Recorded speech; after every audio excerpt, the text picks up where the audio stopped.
a favor de la recuperación del control nacional de la industria eléctrica en todas sus fases, particularmente la reincorporación del SENACE a la Comisión Federal de Electricidad, de los imperativos de soberanía y seguridad nacionales,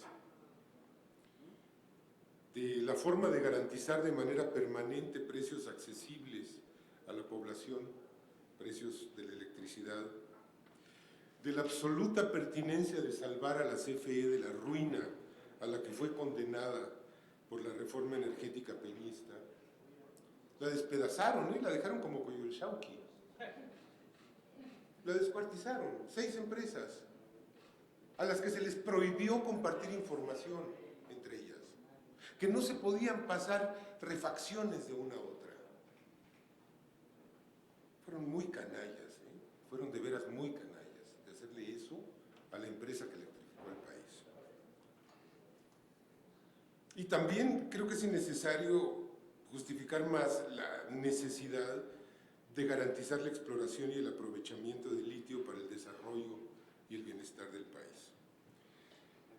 Estas razones son tan poderosas que ahuyentaron de este foro a los buitres energéticos: Iberdrola, Águila de Altamira, Energía Valle de México, Sahabi Energía, Fisterra, Minera Utlán, Kimberly-Clark, FEMSA. Porque esas empresas no están en el terreno de las razones, como lo decía el Fisgón. No tienen más razón que la ganancia desmedida, la depredación y el pillaje, las prácticas que fueron legalizadas por esa reforma peñista y que hoy tenemos que revertir de manera urgente por el bien del país. Esas empresas apuestan a otra clase de recursos para torpedear la iniciativa: las campañas de falsedades y difamaciones, la intoxicación de la opinión pública, las presiones furtivas y desestabilizadoras. Dicen creer en las energías limpias, pero juegan sucio, muy sucio. Bueno, más allá de esos aspectos positivos, necesarios e indispensables, creo que a la iniciativa le falta resolver aspectos fundamentales en lo que se refiere a desarrollo sostenible, investigación y desarrollo, empoderamiento ciudadano, derechos de los pueblos, perspectiva de género y transición energética. Muchas de estas lagunas han sido ya señaladas en este foro. Ayer, por ejemplo, el 16 de febrero, por la compañera Paulina Garrido, la presidenta de la Unión de Cooperativas TOSEPAN. No me apena reiterar la necesidad de incorporar estos factores. Más bien me alegra mucho unirme a un clamor que creo que es ya, que es extender esta reforma eléctrica por ámbitos que no han sido tocados. Empezando por la omisión de un sector social como productor, administrador y distribuidor de energía en un modelo de generación distribuida. Es decir, entre el 54% público y el 46% privado que contempla la iniciativa, hace falta abrir un porcentaje para que comunidades, ejidos, cooperativas, barrios, multifamiliares y otras formaciones colectivas generen, distribuyan y administren electricidad, fundamentalmente para autoconsumo, para efectos de uso doméstico, alumbrado público, bombeo, riego, operación de pequeñas instalaciones como beneficios, escuelas, clínicas, centros de reunión, templos, pequeños negocios. Esa modalidad de producción se tendría que realizar necesariamente con tecnologías fotovoltaica, microhidráulica, microeólica, tal vez microgeotérmica, en una variedad de combinaciones entre la interconexión y la isla. Mantendría a estos productores consumidores a salvo de los vaivenes del mercado, sea cual sea el escenario político-económico, y liberaría progresivamente a la CFE de la carga que representa la generación y distribución a cientos de miles de usuarios. Tal vez el reservar un porcentaje de 3 o 4% al sector social sea solo el punto de partida para llegar a un objetivo más ambicioso. Postulo que es posible imaginar un horizonte en el que toda la electricidad de bajo voltaje que se consume en el campo, en pequeñas localidades e incluso en barrios y colonias de las urbes, sea generada y gestionada de manera comunitaria por los propios habitantes. Postulo también que es necesario crear las condiciones para que ciudadanos y colectivos territoriales puedan convertirse en sujetos y protagonistas de la generación y la gestión de la electricidad. Ello redundaría en una cultura energética inestimable, en el fortalecimiento del tejido social, en el impulso a formas de organización horizontales y verdaderamente democráticas, y a fin de cuentas, en un mayor bienestar.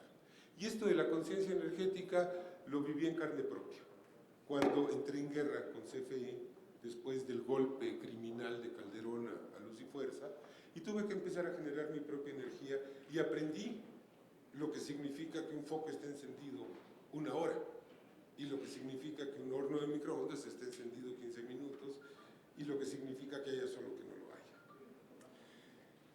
Esto sería además un freno a la tentación desarrollista enorme, a la tentación desarrollista de incrementar indefinidamente la generación y el consumo eléctricos, una tendencia que a estas alturas es claramente insostenible. Si la aspiración de países como el nuestro es disponer de la misma electricidad per cápita que en Estados Unidos o Alemania, vamos en ruta corta al suicidio planetario. Producir electricidad en unidades pequeñas y distribuidas es, en contraste, una contención a la fantasía de la electricidad sin límites.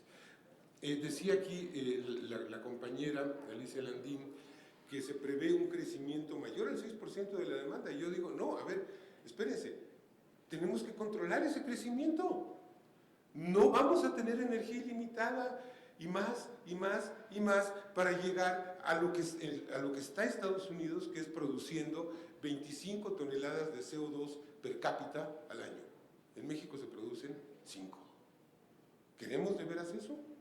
¿O cómo vamos a producir las cantidades de energía que se gastan los focos de Las Vegas? Eso es una insensatez. Lo anterior va de la mano con el reconocimiento de los derechos de los pueblos, y aquí cito a Paulina Garrido, la compañera presidenta de la TOSEP Antitatanisque de la Sierra Norte de Puebla. Por encima de los proyectos energéticos y la inclusión del derecho a la energía como un derecho humano fundamental, más allá de la visión de mercado, así tenemos que pensar. Y yo agrego, por encima de las razones de Estado, no solo del mercado, porque tenemos la experiencia del pasado reciente de megaproyectos gubernamentales que han sido tan depredatorios y tan violatorios de los derechos de los pueblos como los megaproyectos privados. La compañera Paulina habla desde la experiencia de lo que intentó hacer la CFE en 2016 en las afueras de Cuetzalan, de poner una subestación disque para darle energía a la población, cuando era para surtir de energía a una inmundicia de minería a cielo abierto a 120 kilómetros de allí. Ese plan ya se modificó, afortunadamente. De esas experiencias amargas surgió la oposición al progreso y al desarrollo a toda costa, que con frecuencia han sido sinónimos de la destrucción del entorno natural y social. Y hoy esta legislatura tiene en sus manos la posibilidad de conciliar las necesidades del desarrollo nacional con lo que los pueblos nahuas de la Sierra Norte de Puebla llaman el Yecnemelis, que puede traducirse como la vida buena. Conciliar eso, me faltan 2 párrafos. Con el propósito de la cuarta transformación de asumir que el desarrollo debe impulsarse desde abajo y sin dejar atrás a nadie. Si la electrificación histórica de México avanzó de las ciudades al campo, hoy debemos plantearnos la ruta inversa, llevar la transición energética del campo a las ciudades, porque en el campo hay cursos de agua, hay sol, hay viento, hay extensiones de terreno para cultivar y cosechar el sol. Debemos dejar de irrumpir en la vida de las comunidades con plantas generadoras de gigawatts e impulsar en cambio pequeñas unidades de unos pocos cientos de kilowatts. El último punto, que también ha sido planteado aquí y que no me parece menos importante, el penúltimo, perdón, pues es la necesidad de dotar a esta iniciativa de perspectiva de género. No tengo cifras a la mano, pero es obvio que si las mujeres han padecido desigualdad y discriminación en todos los ámbitos, pues es lógico que hayan sufrido también un menor acceso a la energía en todos sus aspectos, el tecnológico, el económico y hasta el de consumo. Y el de la tribuna, pues aquí la compañera Alicia lo primero que hizo fue ponernos esta gráfica de cómo está el balance mujeres-hombres en este mismo foro, ¿no? Pienso que sería imperdonable alentar la conformación de unidades colectivas o comunitarias de generación, gestión y distribución sin garantizar legalmente la igualdad sustantiva en todos y cada uno de sus aspectos. Y para finalizar, expongo a la necesidad de asegurar condiciones en el texto de la ley para que la transición energética no se traduzca en una mera importación masiva de insumos y materiales, sino que dé pie a una robusta tarea nacional de investigación y desarrollo a fin de impulsar tecnologías propias, generación de empleos y reindustrialización del país. El impulso a la investigación y el desarrollo no debe quedar fuera de la iniciativa que se debate. Muchas gracias por su atención y termino diciendo con toda la convicción que la reforma eléctrica va.